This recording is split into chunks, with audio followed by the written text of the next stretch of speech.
United Nations Secretary General Ban Ki-moon was re-elected under unanimous agreement from the 192 member states. He is now confirmed to lead the United Nations until 2016. Let's find out more about the challenges facing Korea's own Secretary General in his second term and what role Korea should play in the international community. Join our discussion after the newsreel. In a proud moment for Korea, United Nations Secretary General Ban Ki-moon was elected for a second term by unanimous agreement from the General Assembly. When the agenda for the re-election of Secretary General Ban was announced, the 192 member states expressed their support with a round of applause. The first Korean UN chief received recognition for his Asian leadership, being elected to a second term with unanimous support from the international community. Ban is the 8th Secretary General of the UN, whose first 5-year term will end this December. His second term will begin next year on January 1st and end in 2016.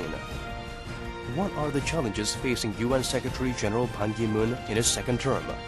There are still continuing challenges from his first term, such as improving women's rights, sustainable development, achieving a world without nuclear weapons, and combating disease. There are also challenges from within the organization, such as improving the efficiency and transparency of the UN Secretariat and increasing the powers of the General Assembly. Ban Ki-moon has been praised for his quiet manner and diligence.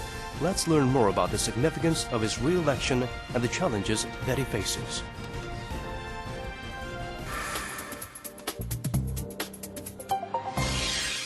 Welcome back. To discuss the significance and implications of Mr. Ban Ki-moon's re-election as the UN Secretary General, we invited two experts to our studio today. Sitting on my right is Mr. Sun Jun-young.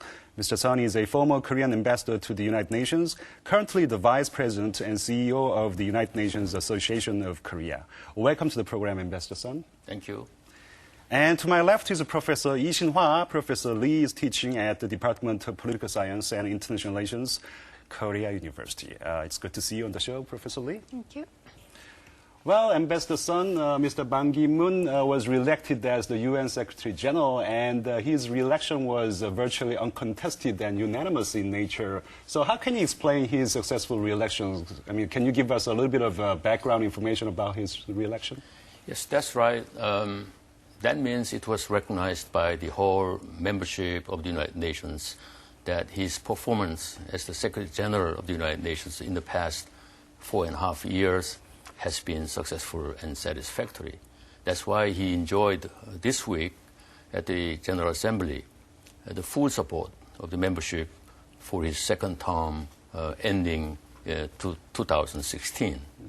And also he has been in good terms with, in particular, the 5 permanent members of the United Nations. And in the past, all the Secretary Generals served 2 terms, mm-hmm. with the exception of Boutros Ghali of Egypt, mm-hmm. whose bid for re-election in 2000, I think in 1996. And he was vetoed by the United States. That's right. Yeah. I mean, you just said that if you look back at the UN's history, you notice that most of UN Secretary Generals had served 2 terms. So some say that, well, we shouldn't be making such a big fuss out of his re-election because it was part of UN's practice. So what is your observation on that? Oh, yes, that's a practice. Actually, mm-hmm. we have to admit that the practice is that the Secretary Generals is to serve for 2 terms. Mm-hmm. Well, there was even one Secretary General by the name of Kurt Waldheim, mm-hmm. who attempted to serve for the 3rd term, mm-hmm. but it was frustrated by mm-hmm. the veto of China. Mm-hmm. I see. So, he was re-elected, and it was a part of UN's long-term tradition. But the fact that he was nominated as the sole candidate means a lot, I guess. I mean, it speaks volume about his leadership skill. Professor Lee, did he face any oppositions at all? I mean, did any nations oppose to his bid for a re-election this time? Well, obviously he was the single candidate with no competitor. But initially, those process was recommended by the Security Council. Mm-hmm. But Cuba and some Latin American country declined to endorse him at first. Mm-hmm. Like Mexico, Guatemala, and Paraguay, together with Cuba, expressed some concern that there should be more than one candidate for the election.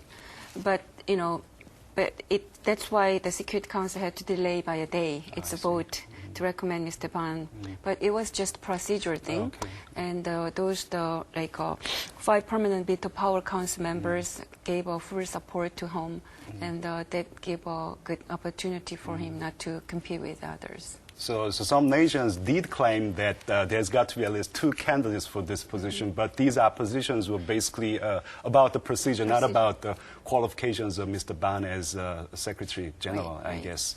Okay, let's talk about the role of the UN Secretary General, because if you read some Korean newspapers, you notice that oftentimes UN Secretary General is portrayed as world president, the president of the world. So can you tell us the exact responsibilities and the duties of UN Secretary General? I mean, how powerful is this position? It is difficult, of course, for the general people to understand the real job of the Secretary General. But as the name goes, the Secretary General is a mixture of the role of a secretary and the role of general. So, of course, as Secretary General, he is the chief administrator, the CEO of the company by the name of the United Nations, and controlling 9,000 staff members, even at the headquarters in New York, and so many others outside of New York. But most important thing is the symbolism of the Secretary General representing the United Nations organization encompassing 192 countries of the whole world. So wherever he goes, he carries the name of the United Nations. So for example, I will give you one example that whenever he goes to a meeting, a dinner conference of public nature, he is obligated to make a speech. He cannot go there and enjoy food and go home. That's because he's representing, wherever he goes, the United Nations organizations. Okay, so I guess he is not the world president after all, but he is more than a ceremonial figure, I guess. In fact, he is in charge of a number of important international issues. Yes, of course. And people have very high expectations from UN Secretary General. Yes, of course. He has a responsibility of carrying out the works mandated to him by the Charter and the works assigned to him by the General Assembly and the Security Council. So, of course, he represents the United Nations, and then he enjoys the level of Prime Minister, even higher than Prime Minister. Okay, so people all around the world have high expectations for the UN Secretary General. Do you think Mr. Ban Ki-moon has lived up to these expectations during his first term? I mean, what do you think are the major achievements that he has accomplished as the UN Secretary General for his first term, during his first term? I think his greatest achievement thus far was his push to get climate change onto the global agenda. As we are aware of it, in the very beginning when he came to power in 2007, lack of charisma or lack of leadership or soft diplomacy, and those things was quite subject to criticism. But I think that was January when he began to his job. In November 2007, their intergovernmental panel on climate change has been held in Bali, and I think that was the wonderful opportunity to show his strong will and leadership in urging climate change breakthrough. I think since then he made global warming his personal mission and made hands-on involvement with international climate change negotiations and tried to be a bridge between those developed countries and developing countries. And recently, that means since last January, he making a little bit of a strategic shift on the issue of the climate change by expanding the issue to a broader agenda of promoting clean energy and sustainable development. But overall, that is climate change is still a hot topic for his mission. But he also won praise for taking on nuclear non-proliferation and enhancement of women's status, and also management of food crisis. And also, I think we should give a credit to home on actively engaging in humanitarian relief activities, particularly in the wake of the Myanmar cyclone and like a Haiti earthquake.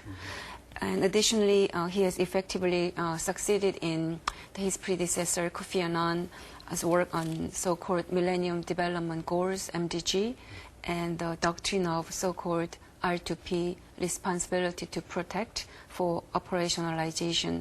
Like, for example, he backed military intervention in Ivory Coast and Libya to protect civilians within those countries because they were threatened by those dictator government leaders. Ambassador Sun, what are the major criticisms that Mr. Ban had to deal with during his first term? I mean, what are the weaknesses of Mr. Ban as the head of the United Nations, and what are the ways in which he can improve on them? Well, I can assure you that no Secretary General can be free from criticisms.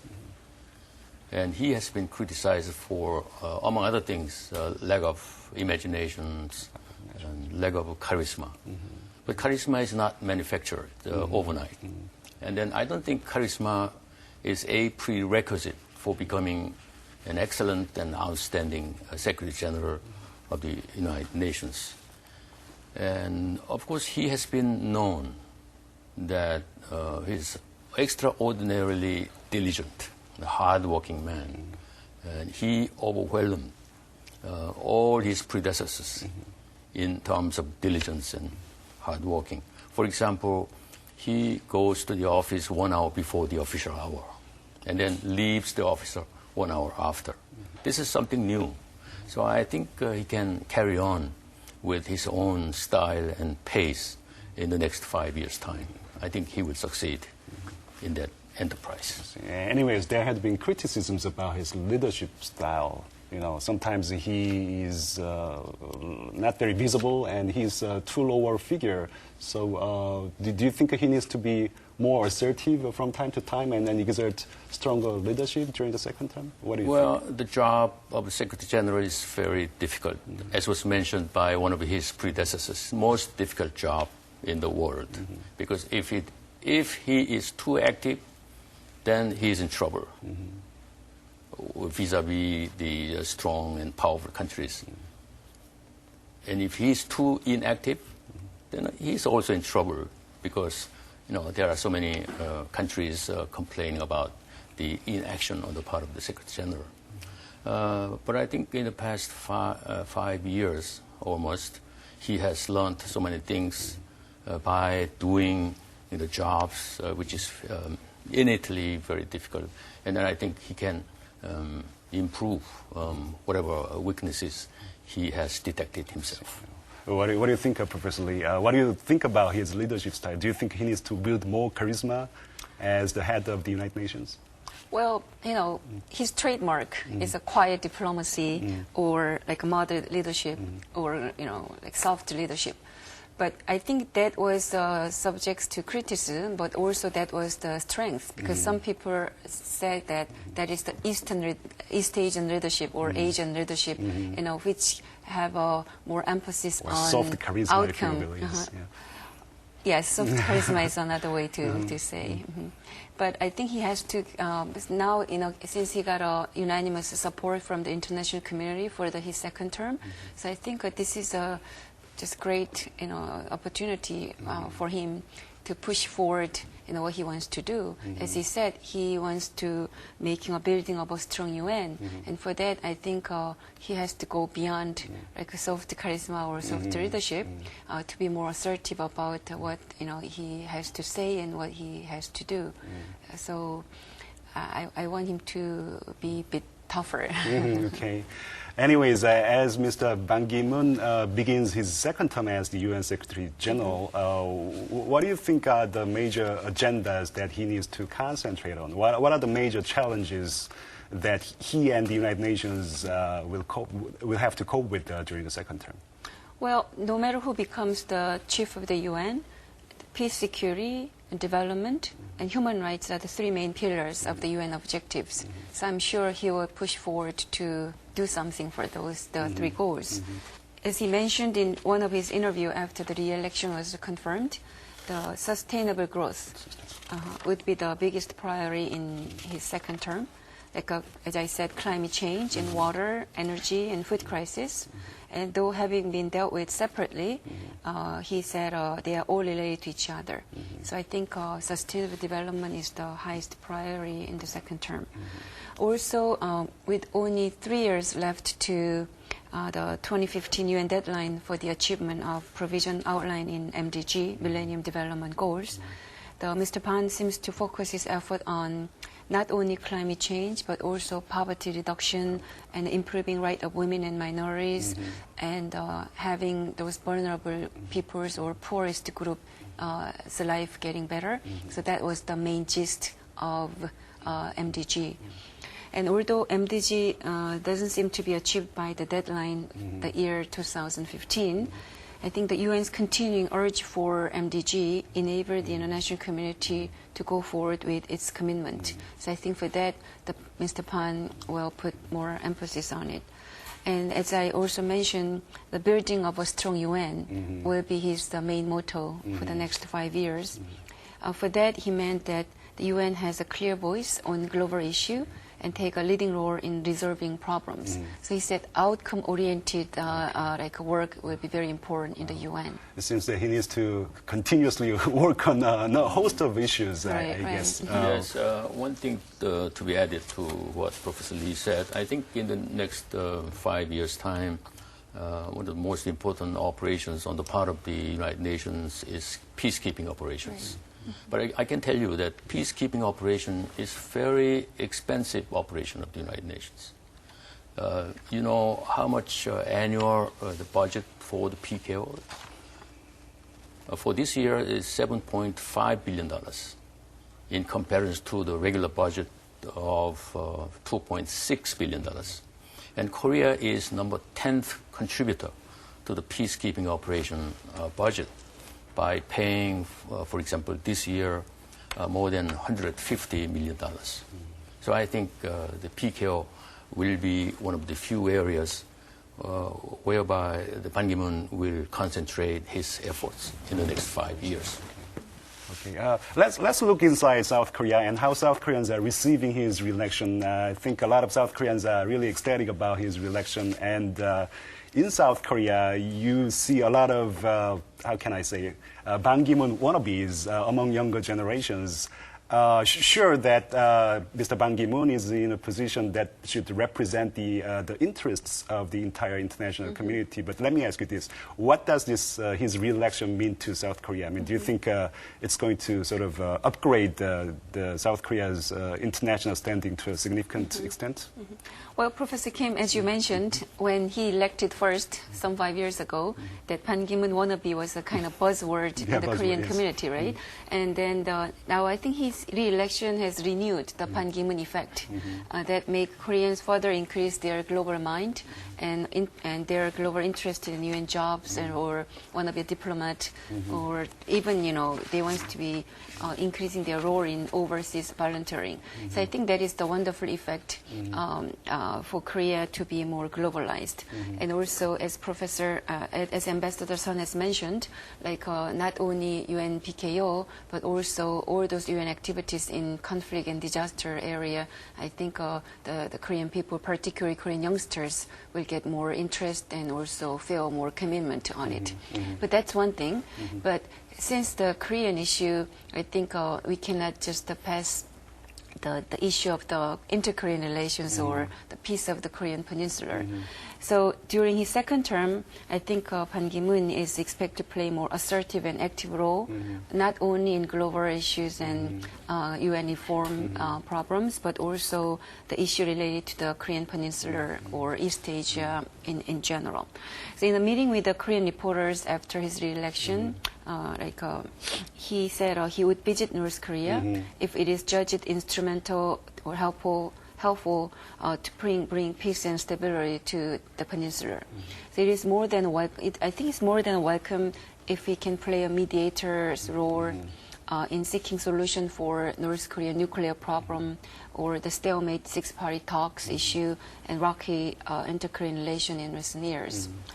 But within the next 5 years of his term, also it is likely to observe a significant change in North Korea, if not the contingency itself.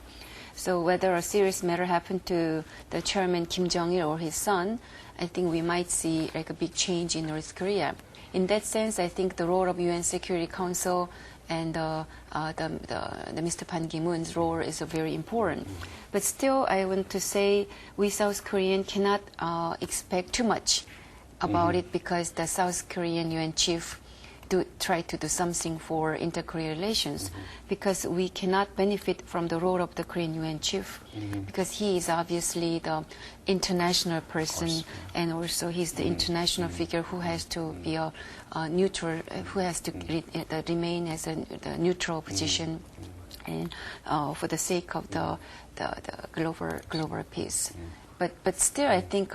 It would be it's exciting to see him to do something for like a peace and security on the Korean Peninsula. Mr. Ambassador Sun, can you talk more about Mr. Ban Ki-moon's role as a mediator in conflicts between the two Koreas? I mean, obviously, many, including Professor Lee, are anticipating more proactive role from Mr. Ban Ki-moon in inter-Korean relations affairs, and he himself said that he is more than willing to visit Pyongyang in near future and mediate for inter-Korean summit. So what do you think? I think we have to make it straight.